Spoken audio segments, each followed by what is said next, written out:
சிவாய நம.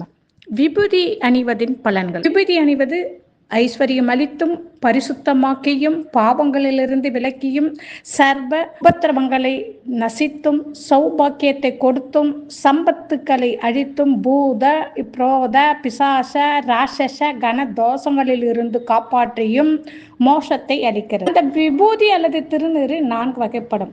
1 கல்பம், 2வது அணுகல்பம், 3வது உபகல்பம், 4 அகல்பம். கல்பம் வியாதி இல்லாத கன்றுடன் உள்ள பசுவின் சாணம் பூமியில் விழாமல் தாமரை இலையில் வாங்கி உருண்டையாக்கி பஞ்ச பிரம்ம மந்திரங்களால் சிவாக்கினில் எரித்தெடுப்பது கல்பம் எனப்படும். அணுகல்பம் காடுகளில் கிடைக்கும் பசு சாணங்களை கொண்டு சிவவாக்கினில் தகித்து தயாரிப்பது அணுகல்பம். உபகல்பம் மாட்டு தொழுவங்களிலும் மாடுகள் இருக்கும் இடங்களில் இருந்து எடுத்த சாணத்தை காட்டு தீயில் எரித்து அதையே மறுபடியும் சிவாக்கினில் எரித்தெடுப்பது உபகல்பம்.